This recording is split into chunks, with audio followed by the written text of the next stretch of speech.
আন্তর্জাতিক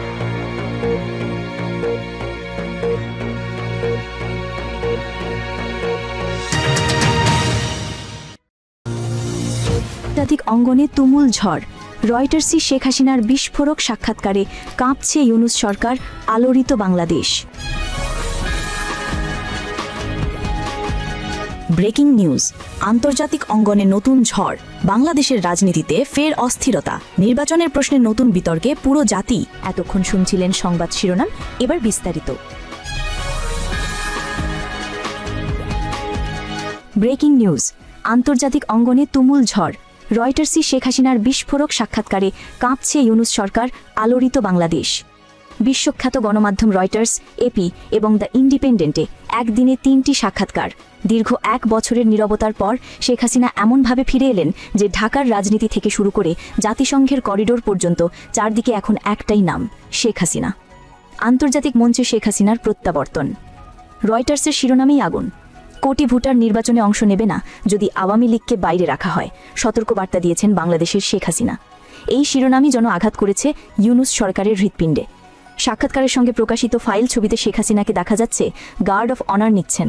স্পষ্ট বার্তা দিচ্ছে তিনি এখনও বাংলাদেশের বৈধ নেতৃত্ব, আন্তর্জাতিক অঙ্গনে এক অদম্য শক্তি। রয়টার্স হয়তো এই ছবি বেছে নিয়েছে প্রতীক হিসেবেই। যতই ইউনূস নিজেকে আন্তর্জাতিক নায়ক ভাবুন না কেন, শেখ হাসিনাকে পাশ কাটিয়ে বাংলাদেশি গণতন্ত্র, রাজনীতি বা স্থিতিশীলতা কোনো কিছুই ফিরবে না। শেখ হাসিনার ছোড়া ত্রিমুখী ট্যাক্কা। বিশ্লেষকদের ভাষায় এ যেন আন্তর্জাতিক রাজনীতিতে শেখ হাসিনার চেকমেট। মাত্র 1 সপ্তাহের মধ্যে 3 দিক থেকে আঘাত এনেছেন তিনি। 1, জাতিসংঘ মহাসচিবের কাছে হাইকমিশনের পক্ষপাতমূলক আচরণের বিরুদ্ধে অভিযোগপত্র।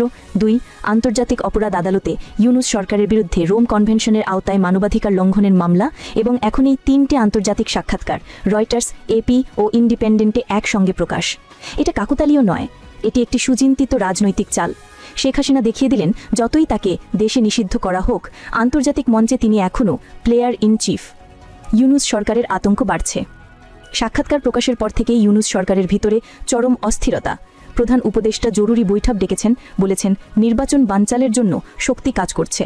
সবাই বুঝেছে ইঙ্গিতটা শেখ হাসিনার দিকেই। আরও সরাসরি প্রতিক্রিয়া এসেছে সরকারের প্রোপাগান্ডা সচিবের মুখে। 21 শতাব্দীতে শেখ হাসিনার চেয়ে বড় হুমকি আর কেউ নেই। এই এক মন্তব্যই প্রমাণ করে দিয়েছে শেখ হাসিনার আন্তর্জাতিক পদক্ষেপে তাদের ভেতরে কী পরিমাণ ভয় কাজ করছে। গণমাধ্যম নিয়ন্ত্রণের মুখোশ খুলে যাচ্ছে।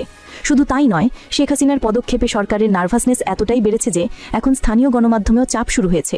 বিডি নিউজ 24 একটি প্রতিবেদন প্রকাশ করেছিল শেখ হাসিনার আন্তর্জাতিক অপরাধ আদালতে অভিযোগের খবর নিয়ে। এরপরই ইউনূস সরকারের প্রেস উইং সরাসরি চিঠি পাঠিয়ে প্রতিবাদ লিপি প্রকাশে বাধ্য করেছে। এটাই প্রমাণ করে যে মিডিয়া নিয়ন্ত্রণের অভিযোগ এতদিন শেখ হাসিনার বিরুদ্ধে তোলা হতো, এখন সেই একই কৌশল আরও নির্মমভাবে ব্যবহার করছে ইউনূস সরকার নিজেই। ডিজিটাল সেন্সরশিপ ও ভয় দেখানোর রাজনীতি। ইউনূস সরকারের ছায়া এখন সামাজিক যোগাযোগ মাধ্যমেও। ইউটিউবে শেখ হাসিনা সমর্থক ও বিশ্লেষণধর্মী কন্টেন্টের রিচ কমিয়ে দেওয়া হচ্ছে। অ্যালগোরিদমে হস্তক্ষেপ, ভিউ ব্লক, মন্তব্য বন্ধ সবকিছুই ঘটছে পদ্ধতিগতভাবে। অর্থাৎ মিডিয়া সেন্সরশিপের যে অভিযোগ একসময় শেখ হাসিনার দিকে তোলা হতো, সেটাই আজ রিভার্স ইঞ্জিনিয়ারিং হয়ে ফিরে এসেছে ইউনূস সরকারের উপর। শেখ হাসিনার 6 দফা বার্তা। রয়টার্স, এপি ও ইন্ডিপেন্ডেন্টে 3টি সাক্ষাৎকারে শেখ হাসিনা যে 6টি মূল পয়েন্ট তুলেছেন, সেগুলো এখন আন্তর্জাতিক আলোচনার কেন্দ্রবিন্দু। 1, ইউনূস সরকার অবৈধ, তাদের নিয়ন্ত্রিত বিচার ব্যবস্থা বৈধতা হারিয়েছে। 2, জুলাইয়ের সহিংসতায় কোনো হত্যার নির্দেশ দেননি, নিরাপত্তা বাহিনী আত্মরক্ষায় আইন মেনেই কাজ করেছে। 3, আওয়ামী লীগকে নিষিদ্ধ করা মানেই দেশকে রাজনীতিহীন করা। 4, আওয়ামী লীগ ছাড়া কোনো নির্বাচন বৈধ নয়। 5, তিনি দেশে ফিরতে চান কিন্তু নিরাপদ এবং বৈধ সরকার না আসা পর্যন্ত ফিরবেন না। 6, আওয়ামী লীগ পরিবার নির্ভর নয়, এটি গণতান্ত্রিক ও স্থিতিশীল রাজনৈতিক প্রতিষ্ঠান। এই 6টি পয়েন্টের প্রতিটি আন্তর্জাতিক মহলের কাছে শক্ত বার্তা। আমি এখনও বৈধ নেতৃত্বের দাবিদার, আমার প্রত্যাবর্তন সময়ের অপেক্ষা মাত্র। আন্তর্জাতিক প্রতিক্রিয়া। Hasina's comeback move. Washington post থেকে আল জাজিরা সবখানেই এখন আলোচনায় হাসিনাস কামব্যাক স্ট্র্যাটেজি। বিশ্লেষকরা বলছেন এটি কেবল একটি সাক্ষাৎকার নয়, এটি একটি দূতনৈতিক পাল্টা আক্রমণ। 15 বছরের শাসনকাল, যুদ্ধাপরাধের বিচার, আইনি কাঠামোয় বিরোধী দল মোকাবিলা সবকিছু মিলিয়ে শেখ হাসিনা আজও আন্তর্জাতিক মহলে একজন কৌশলী নেতা হিসেবে গণ্য। আইনি দৃষ্টান্তের রাজনীতি। শেখ হাসিনা কখনো আইনের বাইরে গিয়ে প্রতিশোধ নেননি, এই বিষয়টি সাক্ষাৎকারগুলিতে স্পষ্টভাবে উঠে এসেছে। তিনি স্মরণ করিয়ে দিয়েছেন যুদ্ধাপরাধের বিচার হয়েছিল নিয়মিত আদালতে। খালেদা জিয়ার মামলাও আদালতের কাঠামোর মধ্যেই চলেছে। বঙ্গবন্ধু হত্যার বিচার হয়েছে কোনো বিশেষ ট্রিব্যুনাল ছাড়াই। অর্থাৎ শেখ হাসিনা নিজেকে দেখিয়েছেন বিচারিক কাঠামোর রক্ষক হিসেবে, প্রতিশোধ পরায়ণ রাজনীতিবিদ হিসেবে নয়। ইউনূসের নৈতিক সংকট গভীর হচ্ছে। আন্তর্জাতিক পর্যবেক্ষকরা বলছেন, শেখ হাসিনার সাক্ষাৎকার প্রকাশের পর ইউনূসের নৈতিক অবস্থান ভয়ানকভাবে নড়েবড়ে হয়ে পড়েছে। তার বিরুদ্ধে এখন উঠছে গণতন্ত্র হত্যার অভিযোগ। যেভাবে আউং সান সুচি রোহিঙ্গা ইস্যুতে আন্তর্জাতিক মর্যাদা হারিয়েছিলেন, ঠিক তেমনি ইউনূসের ক্ষেত্রেও হিউম্যান রাইটস প্রশ্ন জেগে উঠছে। একসময় নোবেল ছিল তার মূল পুঁজি, এখন সেটাই হয়ে দাঁড়িয়েছে তার সবচেয়ে বড় দায়। আওয়ামী লীগের আন্তর্জাতিক উত্থান। দমন পীড়নের শিকার হয়েও আওয়ামী লীগ এখন আন্তর্জাতিকভাবে সবচেয়ে শক্তিশালী সংগঠন হিসেবে উঠে আসছে। আইন, তথ্যযুদ্ধ ও দূতনীতি, এই 3 অস্ত্রেই দলটি পুনরায় জায়গা করে নিচ্ছে বৈশ্বিক পরিসরে। রয়টার্সের সাক্ষাৎকারী সেই কৌশলের প্রথম ধাপ, একটি পুনর্গঠিত আন্তর্জাতিক ন্যারেটিভ। শেখ হাসিনার বার্তা স্পষ্ট, বাংলাদেশের স্থিতিশীলতা, উন্নয়ন বা গণতন্ত্র কিছুই আওয়ামী লীগ ছাড়া সম্ভব নয়।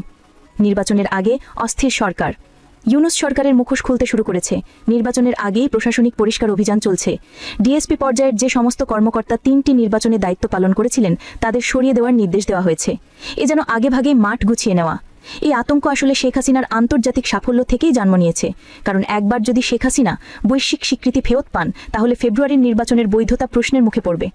খেলার মাঠে আসল খেলোয়াড় কে? ইউনূস হয়তো নিজেকে আন্তর্জাতিক তারকা মনে করেন, কিন্তু শেখ হাসিনা প্রমাণ করে দিলেন, খেলার মাঠে এখনও তিনিই মূল খেলোয়াড়। তার অভিজ্ঞতা, রাজনৈতিক দূরদৃষ্টি আর সাহস, সব মিলিয়ে তিনি এমন এক চাল দিয়েছেন যার পাল্টা এখনও ইউনূস সরকারের হাতে নেই। বাংলাদেশের রাজনীতি তাই এখন নতুন এক মোড়ে। একদিকে আন্তর্জাতিকভাবে ঘুরে দাঁড়ানো শেখ হাসিনা, অন্যদিকে অস্থির ও প্রতিরক্ষামুখী ইউনূস সরকার। বিশ্ব এখন তাকিয়ে আছে ঢাকার দিকে। এই রাজনীতির দাবার বোর্ডে পরবর্তী চাল কার হবে? আমি রিনা, এবিসি নিউজ। বলে রাখি, রাজনীতির এই ঝড়ে যে খেলোয়াড় হাসছে তার নাম শেখ হাসিনা, এবং ইউনূস সরকার, তারা এখন কেবল একটাই শব্দ ভাবছে, কিভাবে পাল্টা দেওয়া যায়। বাংলাদেশের ময়দানে খেলা শুরু হয়েছে, এবার অপেক্ষা শেষ বাঁশি বাজা পর্যন্ত। ব্রেকিং নিউজ, আন্তর্জাতিক অঙ্গনে নতুন ঝড়। বাংলাদেশের রাজনীতিতে ফের অস্থিরতা। নির্বাচনের প্রশ্নে নতুন বিতর্কে পুরো জাতি। ঢাকা এখন এক অজানা উত্তেজনায় থমথমে, যেন বাতাসেও রাজনীতির গন্ধ। ভোট হবে কি হবে না, সেই এক প্রশ্ন এখন প্রতিটি মানুষের মুখে। রাজধানীর ক্যাফে থেকে শুরু করে গ্রাম বাংলার চায়ের দোকান পর্যন্ত এখন শুধু এক আলোচনায়, নির্বাচন হবে না হবে না। মানুষ যেন ফুলের পাপড়ি ছিঁড়ে ভবিষ্যৎবাণী করছে। একটি পাপড়ি বলে হবে, পরেরটি বলে হবে না। এমন এক অনিশ্চিত সময়ের মধ্যে পুরো জাতি দাঁড়িয়ে আছে দম আটকে। ডক্টর মোহাম্মদ ইউনূসের নেতৃত্বে যে অন্তর্বর্তী সরকার ক্ষমতায় এসেছে, তারা একদিকে বলছে তারা গণতন্ত্র ফিরিয়ে আনবে, অন্যদিকে প্রশাসনিকভাবে বাংলাদেশের সবচেয়ে পুরনো দল আওয়ামী লীগকে রাজনৈতিক অঙ্গন থেকে এক প্রকার নির্বাসনে পাঠানো হয়েছে। সেই সাথে নিষেধাজ্ঞার তালিকায় যোগ হয়েছে জাতীয় পার্টি এবং 14 দলীয় জোটও। অর্থাৎ মাঠ এখন খালি, খেলোয়াড় নির্দিষ্ট, আর রেফারি নিজেই ডক্টর ইউনূস। কিন্তু মানুষ কি এটা মেনে নিচ্ছে? উত্তর হচ্ছে না। বাংলাদেশের রাজনীতির ইতিহাস সাক্ষী, যে দলকেই কোণঠাসা করা হয়েছে, জনতার হৃদয়ে তারা জায়গা করে নিয়েছে। আজ আওয়ামী লীগ ঠিক সেই জায়গায় দাঁড়িয়ে আছে যেখানে একসময় নির্যাতিতদের পাশে মানুষ দাঁড়াতো। মার খায় যিনি, তাকেই মানুষ ভালোবাসে। এই মাটির রাজনীতি এমনই। আজ আওয়ামী লীগকে রাজনৈতিকভাবে মারা হচ্ছে, আর ঠিক সেই কারণে সাধারণ মানুষ ধীরে ধীরে তাদের প্রতি সহানুভূতিশীল হয়ে উঠছে। এদিকে আন্তর্জাতিক অঙ্গনে দেখা যাচ্ছে ভিন্ন চিত্র। ওয়াশিংটন, লন্ডন, ব্রাসেলস, সব জায়গায় বাংলাদেশ প্রসঙ্গে একটাই প্রশ্ন, এই সরকারের বৈধতা কোথায়? যে সরকার একটি দলকে প্রশাসনিক আদেশে নিষিদ্ধ করতে পারে, তার সাংবিধানিক অবস্থান কতটা বৈধ? ডক্টর ইউনূসের সরকার এখন সেই বৈধতা প্রমাণের লড়াইয়ে ব্যস্ত। তবে সময় যতই যাচ্ছে, প্রশ্নের চেয়ে উত্তর কমছে। আওয়ামী লীগ নেতৃত্ব থেকে আসছে তীব্র প্রতিক্রিয়া। তথ্য ও সম্প্রচার প্রতিমন্ত্রী মোহাম্মদ আলী আরাফাত সাফ জানিয়ে দিয়েছেন, আমাদের সময় কোনো দলকে সরকারি আদেশে নির্বাচন থেকে বাদ দেওয়া হয়নি। বিএনপি স্বেচ্ছায় 2টি নির্বাচন বর্জন করেছিল। আজ সরকারি আদেশে আওয়ামী লীগকে নির্বাচন থেকে বাদ দেওয়া হচ্ছে, এটাই প্রমাণ করে যারা আজ গণতন্ত্রের বুলি আওড়াচ্ছে, তারা আসলে ক্ষমতা ভাগাভাগির খেলা খেলছে। তার বক্তব্যের পরই রাজনৈতিক অঙ্গনে ঝড়। কারণ বাস্তবতা হলো, ডক্টর ইউনূসের সরকার নির্বাচন কমিশন, প্রশাসন ও বিচার বিভাগ সব নিজের নিয়ন্ত্রণে এনেছে। একদিকে নতুন নির্বাচন আইনে এমন সব